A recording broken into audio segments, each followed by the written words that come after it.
ituturo natin yung diary na pinasikat ni David Gates ng bread. Itong ituturo kong diary guys ay sinisiguro ko sa inyo na ito yung pinakamadaling tutorial ng diary at ituturo natin yan ng dahan-dahan lang at basta makikita nyo yan guys. Okay, simulan na natin. Una sa kanyang intro kasi yung intro na gagamitin natin ay yun din yung gagamitin natin sa kanyang verse. Kaya ito lang yung medyo problemahin natin. At yung refrain at chorus ay madali na lang yung mga yon. Okay, simulan na natin.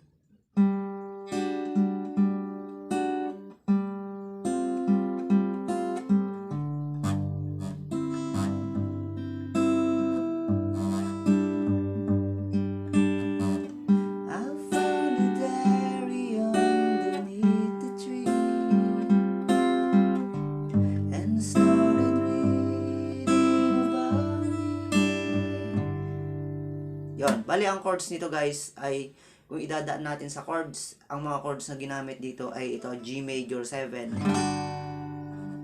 F, C, at G. Ito yung mga chords sa kanyang intro, ito rin yung chords sa kanyang verse. Okay, subukan nga natin kung chords lang, kung pasado yung kanyang tunog. Try natin sa G major 7.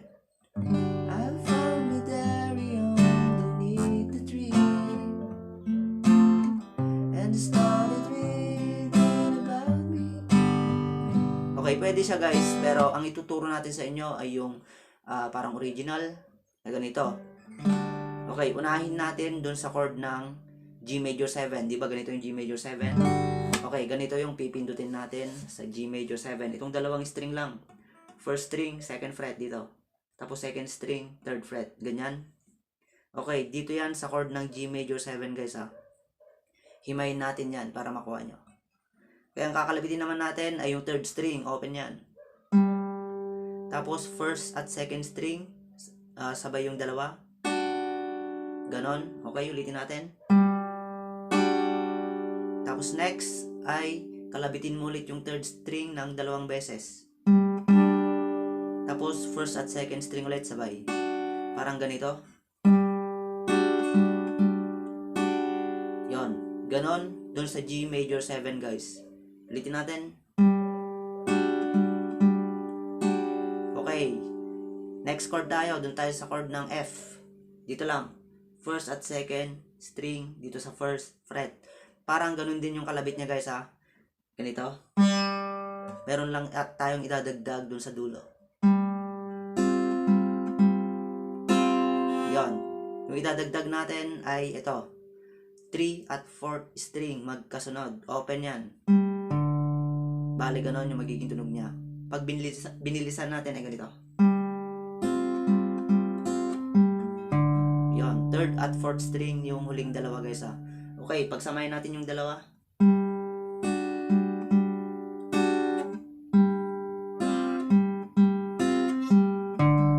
Yon. Tapos ang next chord ay di ba chord ng C. Ganito. Ito ang second string sa first fret ay pindutin nyo. Tapos pindutin nyo din yung bass ng G. Ito, dalawang string lang yung napindot dyan. Okay, parang G, di ba? Parang G, Jesus, pero chord ng C to guys ha. Parang broken chords na yung ginagamit dito. C family pa rin. C over G. Pero C, ito C. Yan yung dalawa. Okay, ang kalabit dyan ay ito. 6th string. Tapos sabay yung first at second string. Parang yung kalabit kanina dun sa dalawang chords na nauna. Then 3-2. Ganito. Then 3-2. Kalabit.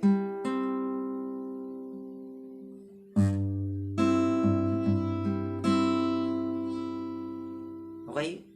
Pagsamahin natin yung tatlo.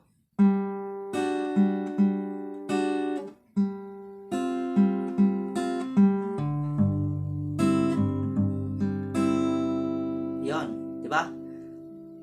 Tapos yung last, di ba, 4 na chords, yung G. Napakadali na lang yan. Ganito lang. Para magko-chord ng G ka lang, ito 6th string, tapos yung second fret. Sorry, second string pala dito sa third fret. Yan, dalawa din. Bale, ang kakalabitin mo, 6. Tapos, sabay yung 2 at 3rd string. Yon, wag mong idamay guys yung first string ha. Parang ganun ulit yung kalabit. Tapos, 4-3.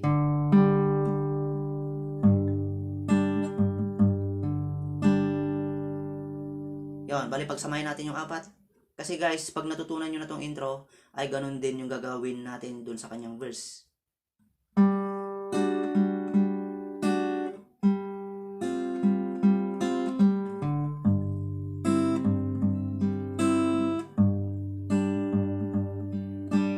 Yon, tapos verse tayo guys, ganun ulit yung gagawin. I found a diary underneath the tree and started reading about me. The words she had written took me by surprise. You never read them in her eyes. Ganun lang kasimple guys, di ba? Tapos dito na tayo sa kanyang refrain. Napakadali na lang para magpa-plucking na lang tayo sa mga chords niya. Kasi yun yung ituturo natin guys dito sa kanyang refrain at chorus, hindi tayo magbo-broken chords. Bale, ang mahalaga lang na tinuro ko sa inyo ay yung kanyang intro at verse. Kasi pag tinuro ko pa yan ng broken chords dito sa refrain ng chorus ay parang mahihirapan na ata kayo. Kasi dito, ibis na A7 ay yung ginamit ng iba ay E diminish. Tapos, basta, gumamit sila ng diminish dito. Pero, pwede naman kahit di na tayo gumamit ng diminish. Okay, ang chorus ng refrain ay A7. They said that, then G. She had found D7, the love she... Then B7. Ito guys, medyo hindi kayo familiar dito. Ituro natin, ito. Middle finger mo, pindot mo dito sa 5th string, 2nd fret. Tapos yung ito 3rd string, sorry 4th string pala ito, yung tuturo dito sa 1st fret. Tapos yung 3rd string dito, 2nd fret. Yan, ganyan yung B7 guys. Madali lang yan, B7. Next chord ay E minor. Then G7. G7, pwedeng ganito lang. Isang string lang. Tapos C. Wouldn't you know it? Then C ulit. She wouldn't show it. Okay, dun sa plucking niya guys, ay discarte nyo yan kung ano yung plucking na i-apply nyo dito sa kanyang refrain, tapos chorus. Kasi hindi nyo naman pag-aaralan tong diary kung hindi na kayo marunong mag-plucking. Okay, dito tayo sa kanyang refrain, kantayin natin. They said that she had found the love she waited for.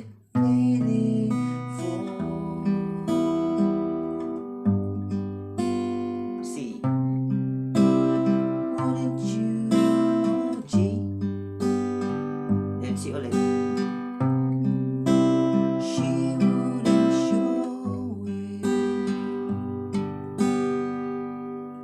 Next, second verse. Ulitin nyo lang ulit yung gaya ng verse kanina, yung mga chords. Then she confronted with the writing there. Simply pretend to care. I passed it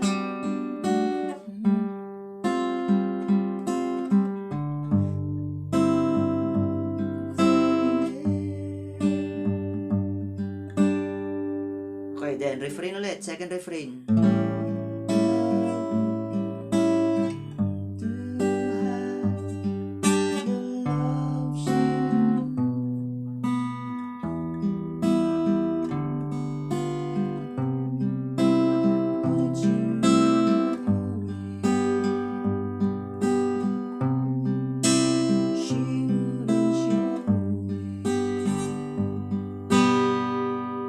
Okay, next. Yung chorus, ganito.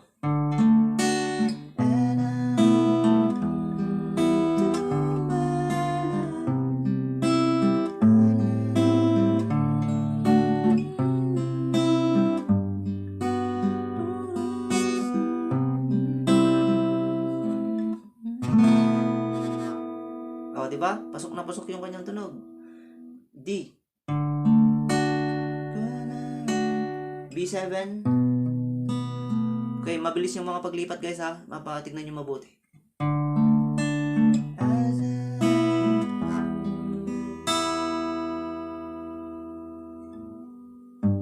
Okay, ulitin natin. Okay, tatapusin natin dun sa kanyang, sa last part ng refrain.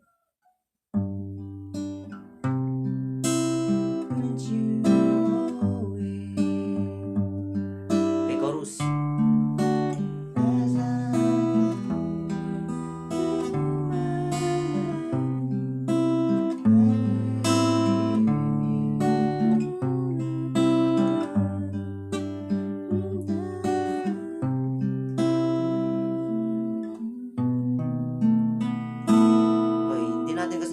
Masyado yung kanyang lyrics guys at makaka-copyright din tayo.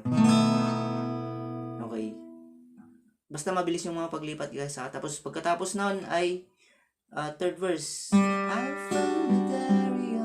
Ulitin nyo lang ulit yung mga ginawa natin sa unang verse kanina.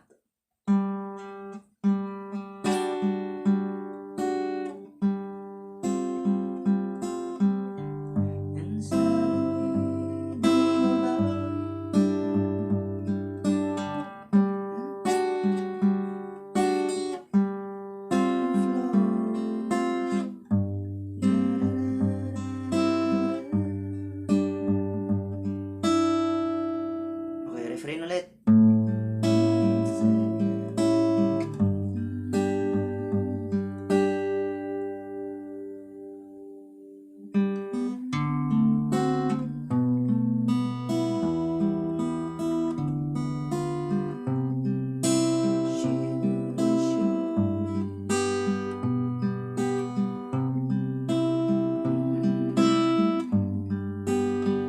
Tapos, ang next down guys ay ulitin mo lang ulit yung chorus.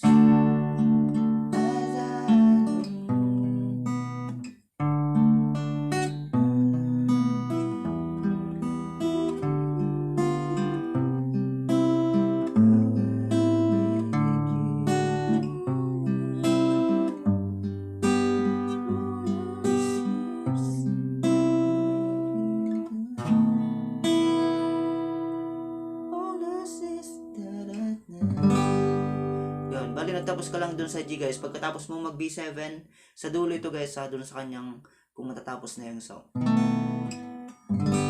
Okay. Sana nakuha nyo guys yung chorus niya, yung mga chords. Tignan nyo sa screen guys. Kung hindi kayo familiar dito sa G major 7, di ba meron siyang G major 7 dyan sa screen. Ganito. Parang ganito lang. Yung intro kanina, nilagyan nyo lang ng bass ng G. Okay, ito yung mga tinuro ko lang guys ha, yung mga basic lang dun sa kanyang refrain, tapos chorus.